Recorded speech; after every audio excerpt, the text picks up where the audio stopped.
Jadi kamu untuk bisa membuat itu cooling down, untuk bisa menghilangkan atau setidaknya meredakan pikiran-pikiran itu apa yang dilakukan? Harus bisa mengendalikan mindset kamu gitu kan Benar. saya. Jadi bertarung mindset sebenarnya. Karena kan ini sebenarnya bukan OCD-nya aja. Sebenarnya hal pertama adalah brainwashing. Ya. OCD-nya mah sebenarnya nggak berat kalau menurut gua. Yang berat ini adalah brainwash-nya, thought reform. Jadi hal ini yang paling berat yang terjadi di rumah gua gitu. Jadi gua di dalam rumah, itu gua sendiri, rumah tinggal sendiri, awalnya tinggal sendiri.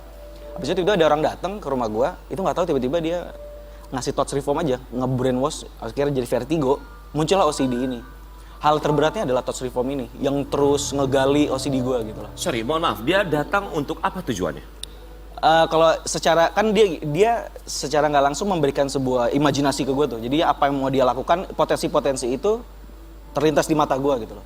Itu tuh hal-hal yang disturbing, yang bahaya semua, yang justru membahayakan diri gue dan kepada sosial juga. Berarti dia datang untuk memberikan brainwash, niatnya tidak baik kalau seperti itu akhirnya. Iya, benar. Sangat kayak misalkan gini, kalau misalkan kita ibarat brainwash itu memang ada titik-titik yang ada yang positif, ada yang negatif ya. Kalau misalkan kita brainwash misalkan untuk orang menjadi lebih baik gitu ya, itu masih it's okay gitu. Tapi kalau brainwash ini kayaknya bukan untuk hal yang kayak gitu. Ini brainwash-nya mengubah titik karakter kita untuk menjadi ke perspektif yang nggak baik. Gitu. Di mana kamu kenal orang itu ya? Iya. Itu teman lama sebenarnya. Oke. Oke. Dia manajer gitu, seorang manajer juga, dia manajer entertain dan ya dia berkeliaran. Gue makanya sampai sekarang gue akan terus membesar-besarkan ini karena dia sampai sekarang terus masih berkeliaran dan dia punya salah satu komunitas untuk mensupport itu. Oh, Apa tujuannya ya? Tujuannya untuk mendapatkan seksualitas, finansial dan power. Wow, ada yang seperti itu ya? Nyata, makanya kemarin ada beberapa hal yang ternyata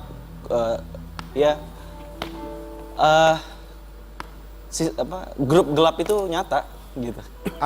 artinya berarti karena orang inilah menjadi trigger utama. Sebenarnya gini, kalau misalkan dia punya brainwash yang titik kayak gimana itu it's okay gitu. Tapi ini brainwashnya Untuk ke berbeda. arah positif sih nggak apa-apa ya. Iya, maksudnya it's okay. Tapi Iya. ini enggak ke arah sana, malah membuat gue jadi antisosial gitu Iya, dan iya. jadi Menguasai, memiliki. gitu sih. Oke, tujuannya kurang lebih seperti itu ya. Tapi kita juga di sini tentu saja senang bisa menerima Aliando sebagai bintang tamu pagi hari ini. Tentunya ini sebagai pembuktian bahwa dia juga comeback stronger. Dan kita juga berharap semoga Aliando bisa jauh lebih baik lagi, kembali berprestasi, kembali berkarir karena fansnya juga tentu saja banyak yang menantikan kehadiran comebacknya dari seorang Aliando Syarif. Dan kita bukan lihat yang satu ini ada hal terbaru dari seorang Aliando untuk Sobat Ambiar di rumah. Aliando Syarif jadikan momen kembali main film sebagai terapi. Jadi ini salah satu bentuk terapi buat kamu. Hal yang paling bingung juga ketika syuting itu malah bisa OCD ini dikendaliin. Kalau nggak syuting atau melakukan pekerjaan lain kayak misalkan ngebuat lagu atau hal apapun itu justru menjadi trigger. Tapi nggak tahu kalau syuting tuh bisa boleh gitu loh sama dia. Tapi tetap ketika pas lagi syuting hari di project pertama itu jadi beban pertama pernah.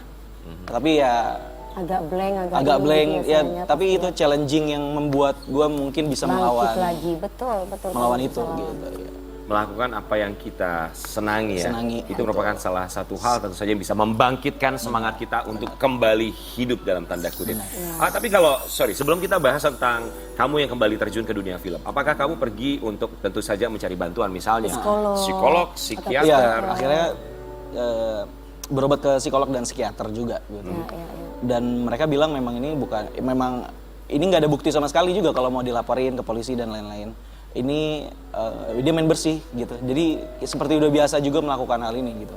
Dan ya pelan-pelan tarik nafas, keluarin nafas gitu-gitu. Itu yang selalu lebih tenang untuk bisa melewatinya gitu sih. Betul. Kita itu tidak sendiri, masih ada Tuhan. Masih ada Tuhan. Yang bisa memberikan kekuatan buat kita. Dan kita juga berharap buat Sobat Ambiar di rumah, maaf, tentu saja setiap orang punya masalah berbeda, setiap orang punya masalah masing-masing.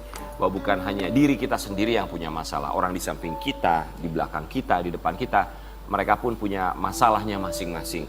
Kita berharap semua bisa menyelesaikan dengan baik, kalaupun tidak ada hikmah yang bisa diambil. Dan cara terbaik sebenarnya adalah dengan cara menarik nafas, kemudian juga tentu saja ingat kepada Tuhan bahwa tentu saja Tuhan tidak akan memberikan cobaan di luar batas kemampuan kita, umatnya ya.